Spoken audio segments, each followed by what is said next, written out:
out in the smoking shed. Lunch break. So I'm smoking a G Manetto. That's a Greek pipe. It has pretty nice wood, actually. And what is special about this is that it was the pipe the Kitsap Pipe Club used, thank you Kevin, for the slow smoke contest, which was Saturday. That was good fun. It was a fun meeting. We were all in Tom's garage. He has one of those restaurant type propane heaters, so it kept it nice and cozy, and it's not that cold this time of the year anyway. A little rain coming down now, but yeah, it was really fun. So the winner, I mean, the prizes were really good. Thank you, Doug Owen, at Cargo Hold. A Savinelli autograph. Really a nice autograph, too. I think it was a 1-0, but it was real nice pipe. And a real nice ashtray with a cork knocker, and there were various other prizes. I think probably everybody got a prize, including me, who had the notoriety of being first out. After 20 minutes, I was talking, we were telling stories a little bit, and I just wasn't minding my pipe. I didn't take it super serious. So, anyway, I got that little bit of plaque there, and then I got 1,000 matches. Here's just some of them.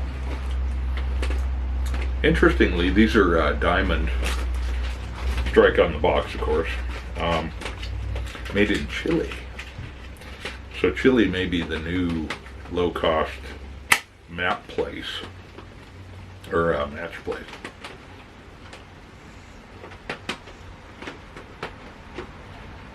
So I suspect I'll be using matches instead of a lighter probably most of the time now, since I have like 1,000 literally of them.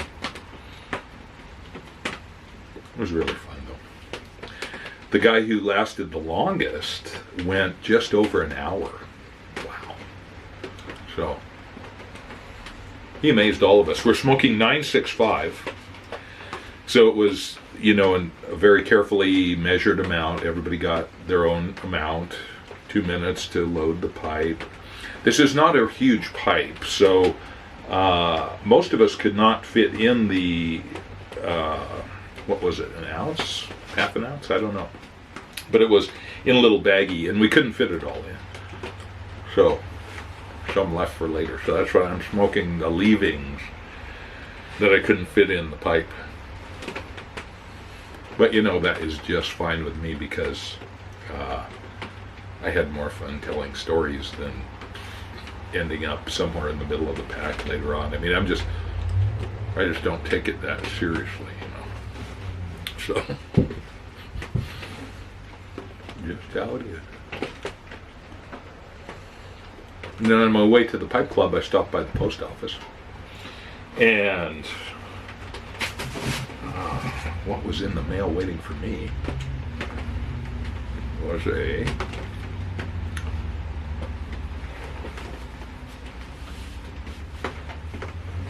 pigs, let's see, I can't really, Pig's Eye Pipe Club toque. Isn't that great? I'm going to enjoy that. It's from St. Paul, or West Minneapolis West. So I'd gotten a little note saying, hey, we need to send you a hat. And I just assumed it was a ball cap, because that's what we would do up here. But they sent the toque, which was really cool. And that allows, I guess you could put your logo, have it embroidered on your hat too, but that toque is really cool. So I'm going to enjoy showing that off. People say, "What's that? I don't recognize that sports team." Yeah, because it's more rarefied than that. Yeah. So thanks, guys. That was really nice of you to think of me. Had great fun with that at the Pipe Club too.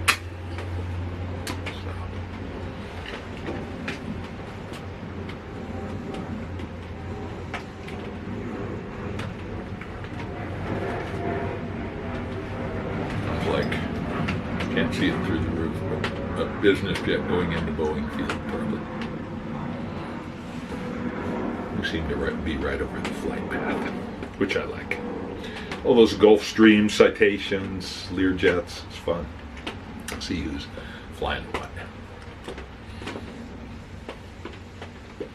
So we had our bomb cyclone, and I think the East Coast is getting theirs. California, it's like drowning. It's just it's so amazing. Tornadoes in the middle of the country. So, crazy weather.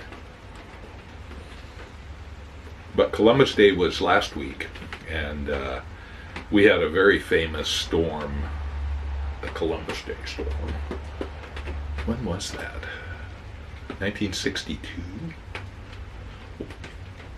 I should know, but I wasn't here at the time. I grew up in Denver.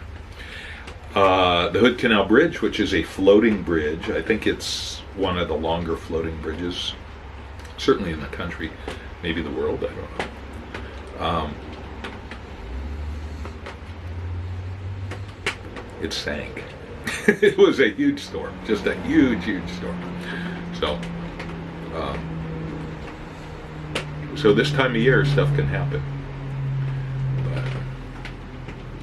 I don't know. It looks like most of the leaves are still on the trees. A couple of unfortunate people over east of Seattle got crushed by this maple, this huge, like 4-foot diameter maple. Whoosh! Came down. It looked like maybe a Nissan Versa or some small car like that. You couldn't really tell. But came right down on the passenger compartment. You know, they were DRT. They were dead right there. So, yeah, very unfortunate. So just 1 or 2 seconds, and they would have been before it or after. You know, it's just a freak accident of, I mean, I'm sure there'll be people that say, "Oh, it was all preordained." But, wow, it seems pretty freakish to me.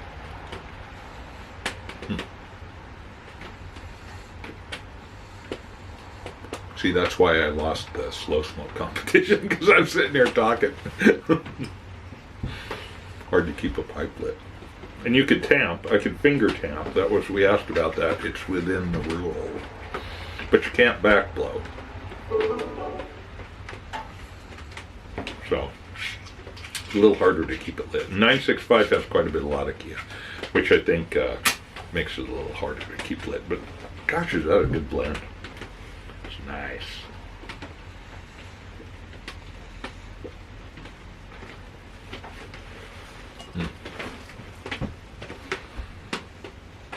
Plus, if you smoke it right, it makes a lot of smoke. I kind of like that big wad of creamy smoke. It tastes good. Delicious. Just delicious.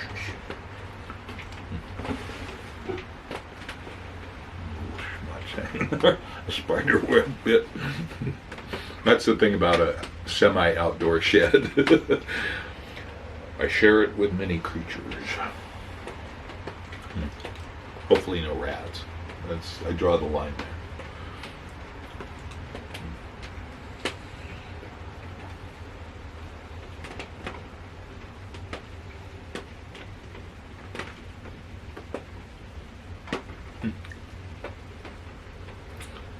It's been an interesting couple of weeks. I've been meeting some new people, and one of them's a pipe smoker.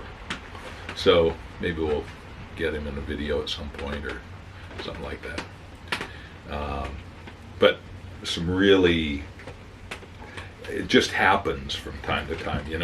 I guess you're just open to it. And so people who are just being themselves intersect with you, and it's meaningful.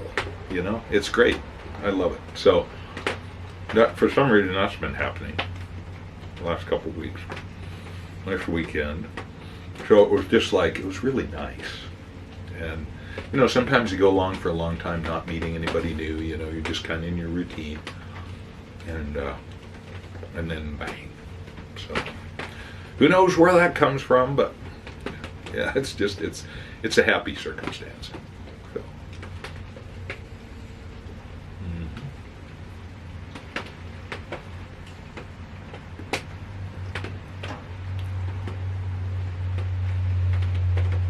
Yeah, 965 is good.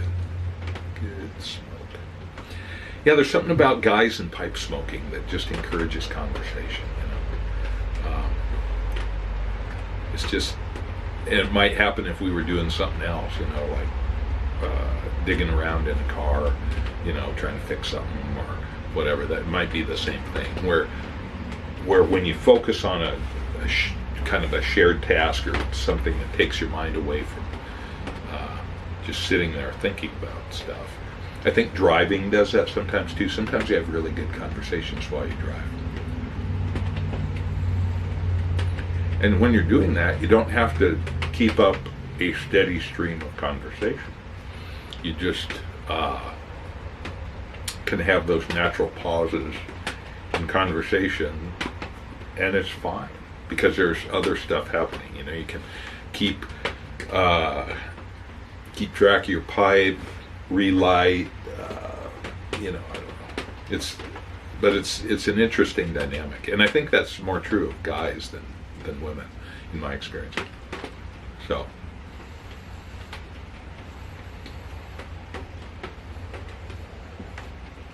I don't think women have quite the issue about keeping conversations going or initiating them to begin with that men sometimes do. So, that's a good thing.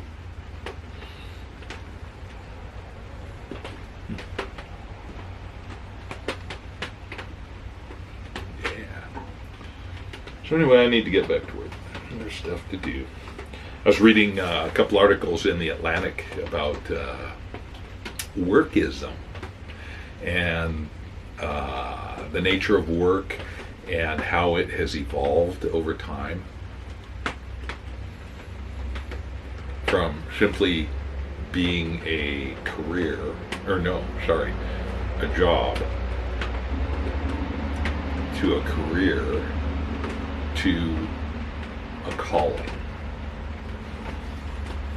And I think that's kind of the expectation these days, is your job. It was part of a larger discussion about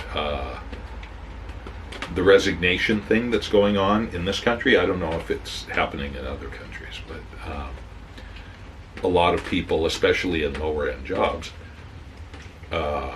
took that break during COVID where they couldn't work, and it allowed them to reassess does this job have value to me? Do I want to keep doing this? And certainly the government helping out with unemployment facilitated that.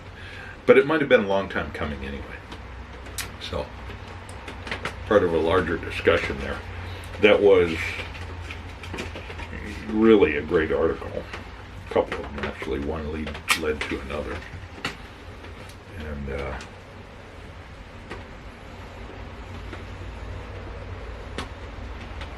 And workism, as if it's like Catholicism, as if it's Protestantism. It's kind of a religion. That, the value that you get from work, it needs to make a difference. It needs to fulfill you. It needs to be your calling. With the corollary that if you haven't found that, you need to keep looking because it's out there for you. It's kind of like true love, right? So I'm a good case in point of that. I have always kind of had that in the back of my head. So I've been doing what I'm doing now for 30 years at the same place with the same employer. 30 years. And just almost always been very satisfied with that. So, yeah, I definitely have found that and sought it out and made it happen. There's that too, you know. You have to make the job work for you. But I'm very lucky that way. And I would suggest that talking with Doug Owen down at the cargo hold, he is similarly. You know, he tried a legal career and has some good stories about that. And he still has kind of a legal mind, you know, being able to really focus in on something and then parse out the details. And yeah, you can tell that he would make probably a very good attorney. But he hated corporate attorneyism, and so attorneying. So what he's doing now with that shop, he said it's the perfect position for him. So, bravo, Doug. But we have that in this country, that sense that you need to find that. You need to, and you aren't going to be as fulfilled as you could be otherwise if you don't have it. So that's a subtext that is often untalked about, but is important, as many things are that are part of the stage set, but you never talk about them. Well, you need to, you know, because you need to see, is that why I'm perpetually dissatisfied? Is I have this expectation that it should be my life's calling, whereas maybe it just wants to be a job, or maybe it wants to be a career without being everything, you know. So I think it's like everything else, worth examining, and even more so because it's often unexplored and unspoken about, but present. So those are the kind of things that lay mine traps, and so you need to really think about those things. And what better way to do it than with friends over a pipe? Seriously, you know.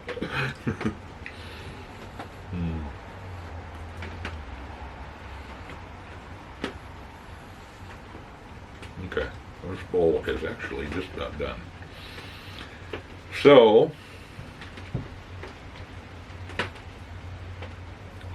it's supposed to be wet for weeks up here in the Pacific Northwest. So I was going to say, I kind of hope it's going to let up a little and I can get out in the yard.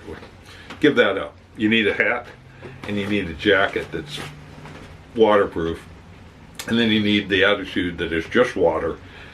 Get out there and do whatever you're going to do because it's going to be wet. So that's what separates a Pacific Northwesterner from probably anybody else. Although those folks in the upper Midwest are about the same with snow. So just who cares? It's there, and get out and do it, you know. So